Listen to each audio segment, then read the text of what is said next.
Hi friends, welcome to Genis design. இன்றைக்கி கூட நம்ம இந்த வீடியோவில் ஒரு நெக் டிசைன் தான் பார்க்க போகிறோம். Neck design plus tussle design தான் பார்க்க போகிறோம். ஆக்சுவலி இந்த saree பார்த்திங்கன்னா ஒரு ஹால்தியோட ஃபங்க்ஷன் saree. ஸோ இதில் நம்ம மார்க் பண்ணிக்கலாம். என்ன டிசைன்னா, நம்ம பார்டர் எதுவுமே ஸ்டிச் பண்ண போகிறதில்ல, வெறும் சிம்பிளான டிசைன்ஸ் தான். ஸ்கேட்டர்ட் பீட் ஒர்க் மாதிரி, பீட்ஸ் அண்ட் ஸ்டோன் ஒர்க் மாதிரி தான் பண்ண போகிறோம். ஃபஸ்ட்டு நம்ம எங்கெல்லாம் ஸ்டோன் ஸ்டிக் பண்ண போகிறோம்னு சொல்லி மார்க் பண்ணியிருக்கேன். யூ நெக் மார்க் பண்ணிவிட்டு அதுக்கப்புறம் ஸ்டோன் ஸ்டிக் பண்ணுற பிளேஸ் எல்லாமே எக்ஸாக்டாக மார்க் பண்ணி B7000 க்ளூ ஸ்டிக் பண்ணிக்கலாம். யூஸ் பண்ணி ஸ்டோன் ஒன்று ஒன்றா ஸ்டிக் பண்ண போகிறோம். இதுக்கு நான் என்ன ஸ்டோன் எடுத்திருக்கேன்னு பார்த்தீங்கன்னா ஐ ஷேப் ஸ்டோன் தான் எடுத்திருக்கேன். ஸோ இது கொஞ்சம் பேர்ல் ஒர்க்கும் மிக்ஸ் பண்ணி தான் பண்ண போகிறோம். பிகாஸ் இது பார்த்திங்கன்னா ஃபுல் அண்ட் ஃபுல் கோல்ட் பண்ண முடியாது. உங்களுக்கு ஆல்ரெடி பார்த்திங்கன்னா இந்த சாரியில் அந்த டிசைன் ஃபுல்லுமே பீட் ஒர்க் இருந்துச்சு. Pearl beads work and cut beads கொஞ்சம் அண்ட் நம்பர் 3 ரவுண்ட் பீட், அதுக்கப்புறம் சுகர் பீட், பேர்ல் பீட் எல்லாமே மிக்ஸ் பண்ணி தான் ஸ்டிச் பண்ண போகிறோம். ஸோ ஃபஸ்ட்டு ஸ்டோன் ஒர்க் எல்லாமே கம்ப்ளீட் பண்ணிட்டோன்னா நம்ம ஆர்டராக ஸ்டிச் பண்ணிடலாம், ஈஸியாக முடிச்சிடலாம். அதே மாதிரி நெக்கோட சென்டரில் நம்ம அந்த டசிலுக்கு பண்ணக்கூடிய அந்த இது பண்ண போகிறோம். நாட்டுக்கு ஒர்க் பண்ணணும். 2 பேர்ல் பீட்ஸாக எடுத்து நம்ம ஸ்டிச் பண்ணிகிட்டே இருக்கேன். இது அந்த சுகர் பீட்ஸ் மாதிரி இருக்கும்ல, பேர்ல் பீட்ஸ் இல்லாமல் இது பஞ்சாகவும் இருக்கும். அந்த மாதிரியும் நீங்கள் வேணால் வாங்கிக்கலாம். பட் அது எடுக்க டைம் எடுக்கும். பட் அதனால் நான் பேர்ல் பீட்ஸ் மாதிரியே சுகர் பீட்ஸில் இருக்குது. ஸோ அதை வாங்கி தான் 2 ஸ்டிச் பண்ணியிருக்கேன். 2 சைடுமே ஷார்ப் ஏஜஸ் வர மாதிரி ஸ்டிச் பண்ணிக்கலாம். எண்டில் நாட். இவங்களோட கம்ப்ளீட் சாரீ ஃபுல்லுமே வெட்டிங்குள்ளது என்கிட்ட தான் கொடுத்துருந்தாங்க. லாஸ்ட் வீடியோவில் ஒரு பர்பிள் கலர் பார்த்ததும் இதே கஸ்டமர்து. இன்னும் 2 ப்ளவுஸ் ஒர்க் இருக்குது. அதுவும் நம்ம நெக்ஸ்ட்டு பார்க்கலாம். இன்னொன்று ஹெவி ஒர்க் ஒயிட் கலரில் பண்ணியிருக்கோம். அதுவுமே நான் போஸ்ட் பண்ணுறேன், செக் பண்ணுங்கள் ரெகுலராக. எல்லாத்துக்கும் இதே மாதிரி பேர்ல் பீட்ஸில் நம்ம ஸ்டிச் பண்ணி நாட் பண்ணிக்கலாம்.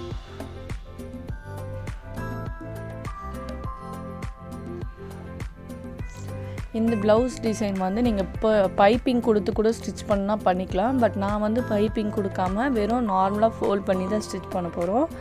பட் இதே சாரீ கலர் கான்ட்ராஸ்ட்டாக இருந்துச்சுன்னா நீங்கள் அந்த மாதிரி பண்ணிக்கலாம். இது சாரியுமே சேம் எல்லோ கலர் தான். ஸோ அதனால் ஃபுல் அண்ட் ஃபுல் எல்லோலே பண்ணிகிட்ருக்கோம்.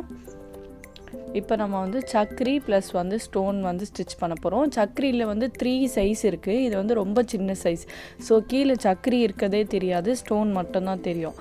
அதனால் நான் சின்ன சைஸ் சக்கரி எடுத்து ஸ்டிச் பண்ணியிருக்கேன், ரவுண்ட் ஷேப். இது கப் சக்கரின்னு சொல்லுவாங்க, இல்லைனா நார்மல் பேஸ் சக்கரின்னு சொல்லுவாங்க. ஸோ இது நீங்கள் வாங்கிக்கோங்க. பெரிய சக்கரினா கீழே நல்லா பெருசாக தெரியுது. பட் இது யூஸ் பண்ணும்போது வெறும் ஸ்டோன் மட்டும்தான் தெரியுது விசிபிளாக. நெக்ஸ்ட்டு பார்த்திங்கன்னா ரைஸ் பீட்ஸ் சின்ன சைஸ். நம்ம நார்மலாக எடுக்கிறது 4 இல்லாமல் இது 2, 3 அந்த மாதிரி சைஸ் தான் யூஸ் பண்ணி ஒன்றா ஸ்டிச் பண்ணியிருக்கேன். நம்ம ஆர்டராக போகும்போது நம்மளுக்கு ஃபாஸ்ட்டாக ஒர்க்குமே கம்ப்ளீட் பண்ணலாம். பிகாஸ் நம்ம ஃபஸ்ட்டு பீட்ஸ் ஸ்டிச் பண்ணிவிட்டு இடையில சக்கரி ஸ்டிச் பண்ணோன்னா நம்மளுக்கு டைம் தான் எடுக்கும். பட் இந்த மாதிரி பண்ணும்போது நம்மளுக்கு ஆர்டராக சீக்கிரமாக ஸ்டிச் பண்ணி முடிச்சிடலாம். ஸோ இதே மாதிரி ஒரு ரைஸ் பீட்ஸும் நான் வச்சு நாட் பண்ணிக்கிறேன். Next pearl beads number 2 pearl beads use பண்ணி எண்டில் நாட். நம்பர் 3.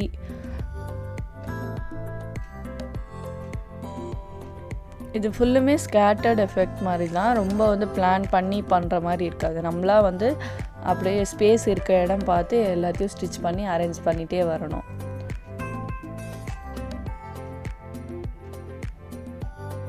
இதே மாதிரியே பேர்ல் பீட்ஸ் இருக்க இடம் எல்லாத்துலேயும் நாட் பண்ணி ஃபுல்லாக கம்ப்ளீட் பண்ணிடலாம்.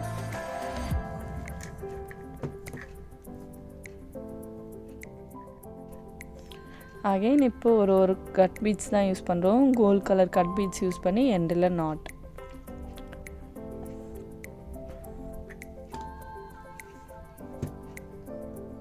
ஃபுல்லாக மிஷின் த்ரெட் தான் யூஸ் பண்ணியிருக்கேன், சாரி யூஸ் பண்ணல. அகைன் இப்போ நம்பர் 4 ரவுண்ட் பீடில் அங்கங்கே நம்ம ஸ்டிச் பண்ணிக்கலாம், ஸ்பேஸ் இருக்க இடமா பார்த்து.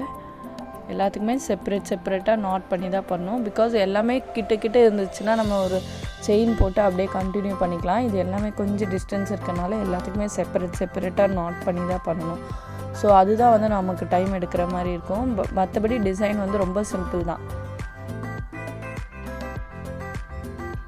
ஸோ இப்போ நெக் ஒர்க் எல்லாமே கம்ப்ளீட் பண்ணியாச்சு. இப்போ ஸ்டோன் மட்டும் ஸ்டிக் பண்ணிடலாம். இதுக்கு வந்து ஜர்கான் ஸ்டோன் தான் ஸ்டிக் பண்ணுறேன். ஜர்கான் ஸ்டோன்லேயே 2 இருக்குது.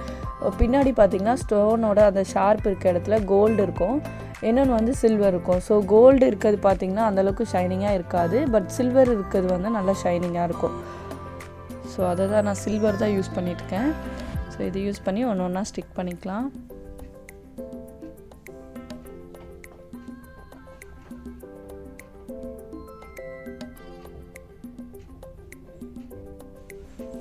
இப்போ நெக் ஒர்க் ஃபுல்லாக கம்ப்ளீட் பண்ணியாச்சு. சென்டரில் வந்து டசல் பண்ணுறதுக்கு 2 தான் பண்ண போகிறோம். எப்போவுமே 4 பண்ணுவோம். இது பேக் சைடு ஒரு சைடு வந்து கிளாத் தான் வரப்போகுது, இன்னொரு சைடு பார்த்திங்கன்னா லெட்டர்ஸ் மாதிரி கொடுத்துருக்கோம், A and P.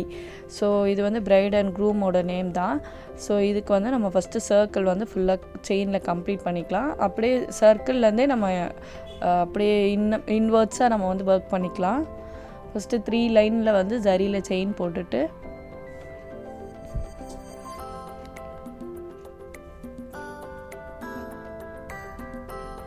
நான் வந்து ஃப்ரேமை டேர்ன் பண்ணி தான் யூஸ் பண்ணியிருக்கேன். பிகாஸ் நான் ஸ்டாண்ட் யூஸ் பண்ணல, நிறைய வீடியோவில் சொல்லியிருக்கேன். ஸோ அதே மாதிரி ஃப்ரேம் டேர்ன் பண்ணி அப்படியே வந்து ஸ்டிச் பண்ண வேண்டியதான்.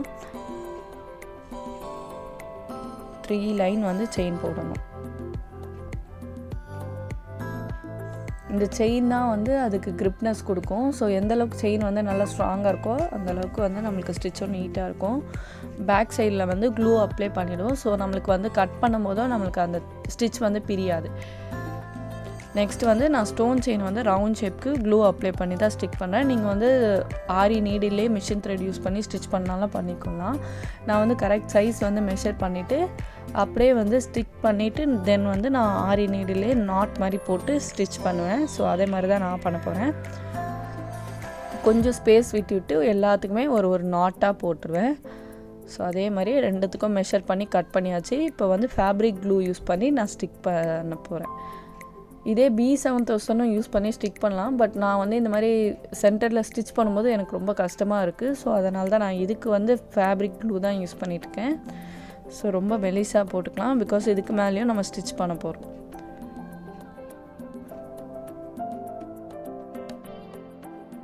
எப்போவுமே நீங்கள் கரெக்ட் அளவு மெஷர் பண்ணி கட் பண்ணும்போது எக்ஸ்ட்ரா 1 ஸ்டோன் இல்லைனா 2 ஸ்டோன் விட்டு கட் பண்ணுங்கள். அப்போ தான் வந்து நம்மளுக்கு இன்கேஸ் கொஞ்சம் சைஸ் வந்து அட்ஜஸ்ட் பண்ணால் கூட நம்ம பண்ண முடியும், இல்லைனா வந்து கொஞ்சம் ஸ்பேஸ் ஆகிடும். எப்போவுமே கட் பண்ணும்போது எக்ஸ்ட்ரா 1 ஸ்டோன் இல்லைனா 2 ஸ்டோன் விட்டுருங்க. இப்போ இது ஃபுல்லாக வந்து நம்ம ஸ்டிக் பண்ணிக்கலாம். அட்ஜஸ்ட் பண்ணி ஸ்டிக் பண்ணாலே பண்ணிடலாம். எக்ஸஸாக இருந்தால் கூட கம்மியாக இருந்தால் தான் புதுசாக வந்து பண்ணுற மாதிரி இருக்கும். இது ஃபுல்லாக வந்து ஸ்டிக் பண்ணியாச்சு. கரெக்டாக வந்து அட்ஜஸ்ட் பண்ணிடணும். தென் வந்து நான் B7000 க்ளூ யூஸ் பண்ணி கிளிப் ஸ்டோன் தான் ஸ்டிக் பண்ண போகிறோம், ஐ ஷேப் ஸ்டோன். ஸோ இதை சுற்றி நல்லா ஸ்ட்ராங்காக வந்து ஸ்டிக் பண்ண போகிறோம். நல்லா திக்காக க்ளூ அப்ளை பண்ணிவிட்டு ஒன்றுத்துக்கும் நம்ம வந்து ஸ்டோன் ஸ்டிக் பண்ண போகிறோம்.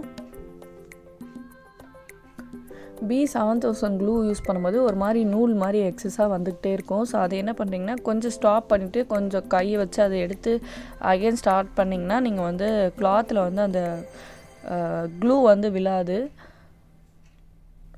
அது க்ளூ வந்து கொஞ்சம் பழசாயிடுச்சுன்னா அப்படி தான் வருது. ஃப்ரெஷ் க்ளூவாக இருந்துச்சுன்னா அந்த மாதிரி நூல் மாதிரி வராது. ஸோ ஒரு ஸ்டோனாக வந்து நம்ம ஸ்டிக் பண்ணிட்டோம். அகெயின் வந்து ஸ்டோன் செயின் தான் ஸ்டிக் பண்ண போகிறோம். ஸோ இதுக்குமே நான் ஃபேப்ரிக் க்ளூ வந்து அதோட உள் பக்கமாக அப்ளை பண்ணிகிட்ருக்கேன்.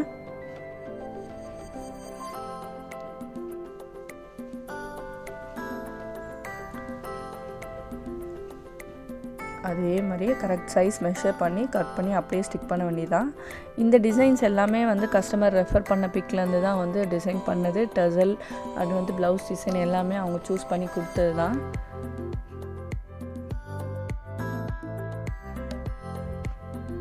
நெக்ஸ்ட்டு இதுக்குள்ளே வந்து நம்ம வந்து நேமோட ஸ்டார்டிங் லெட்டர் வந்து எழுத போகிறோம். இது வெறும் 2 பீஸ் தான் பண்ண போகிறோம். பேக்கில் வந்து ஒரு சைடுக்கு மட்டும் தான் டிசைன் தெரியும். நெக்ஸ்ட் சைடு வந்து பார்த்திங்கன்னா கிளாத்து தான் இருக்கும். ஸோ வந்து நான் வந்து ஃபஸ்ட்டு ஒயிட் பென்சிலில் ட்ரா பண்ணிக்கிறேன். நெக்ஸ்ட்டு வந்து அதுக்கு மேலே வந்து பேர்ல் பீட்ஸ் யூஸ் பண்ணி ஸ்டிச் பண்ண போகிறோம். அகைன் இங்கே வந்து பி. கீழெல்லாம் வந்து ஹேங்கிங் வர மாதிரி தான் ஸ்டிச் பண்ண போகிறோம்.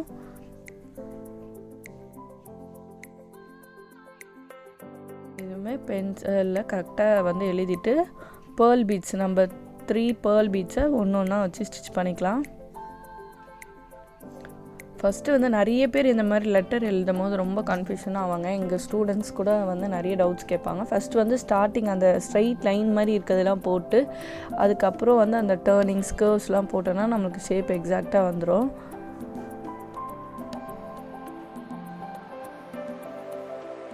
ஒரு பேர்ல் பீட்ஸாக தான் ஸ்டிச் பண்ணோம். ஏன்னா டேர்னிங்ஸ் எல்லாமே டபுளாக போட்டிங்கன்னா மொத்தமாக அது ஷேப்பாக வராது, அந்த லெட்டரும் வந்து லெட்டர் மாதிரி இருக்காது. ஸோ எல்லாமே சிங்கிளாக ஸ்டிச் பண்ணிவிட்டு அந்த பியோட ஸ்ட்ரைட் லைனில் போய் ஜாயின் பண்ணி நாட் பண்ணணும். அப்போ தான் அவங்களுக்கு வந்து கனெக்ட் ஆன மாதிரி இருக்காது, அப்படியே வந்து லெட்டர்ஸ் மாதிரியே தெரியும். ஸோ அதே மாதிரி ஏவும் கம்ப்ளீட் பண்ணியாச்சு. இப்போ இதை வந்து நம்ம கட் பண்ணிவிட்டு ஹேங்கிங்ஸ் மாதிரி ஸ்டிச் பண்ணிவிட்டு நான் உங்களுக்கு காட்டுறேன். இப்போ நெக் வந்து ஃபுல் அண்ட் ஃபுல் கம்ப்ளீட் ஆகிடுச்சு. நல்லா ஒரு பிரைட் எல்லோவில் சூப்பராக வந்து ஒர்க் பண்ணிட்டோம். அண்ட் தென் வந்து இதோட ஹேங்கிங்ஸ் டசல்ஸ் எல்லாமே எப்படி பண்ணியிருக்குன்னு வீடியோட எண்டிங்கில் காட்டுறேன். ஸ்லீவ்ஸ்லேயுமே சேம் இதே தான் பண்ணியிருக்கோம். பட் அங்கங்கே வந்து பீடு மட்டும் வச்சுருக்கோம் புட்டாஸ் மாதிரி. அண்ட் ஃப்ரண்ட் நெக்குமே சேம். இது பேக் நெக்குக்கு வந்து புட்டாஸ்லாம் வைக்கல, ரொம்ப சிம்பிளாக போதும்னால. ஸ்லீவ்ஸில் மட்டும் அங்கங்கே ஒரு நம்பர் 3 ரவுண்ட் பீட்ஸ் வச்சுருக்கோம். 3/4 ஸ்லீவ். கீழேயுமே பார்டர் எதுவுமே கிடையாது. ஸோ சிம்பிளாக தான் ஸ்டிச் பண்ணியிருக்கோம். நெக்ஸ்ட்டு பார்த்திங்கன்னா ஹேங்கிங்கில் பார்த்திங்கன்னா கீழே வந்து பீட் ஒர்க் வந்து ரைஸ் பீட்ஸ் கொடுத்து ஹேங் பண்ணியிருக்கோம். நான் எப்போவுமே ரோப் வந்து ரொம்ப மெலிஸாக தான் வாங்கி ஸ்டிச் பண்ணுவேன்.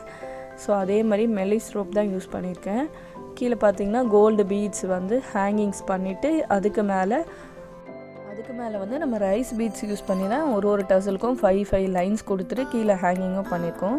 அண்ட் இந்த வீடியோ உங்களுக்கு யூஸ்ஃபுல்லாக இருக்கும் நான் நம்புறேன். யூஸ்ஃபுல்லாக இருந்துச்சுன்னா லைக் பண்ணுங்கள், ஷேர் பண்ணுங்கள், மறக்காமல் சப்ஸ்கிரைப் பண்ணுங்கள். தேங்க்ஸ் ஃபார் வாட்சிங்.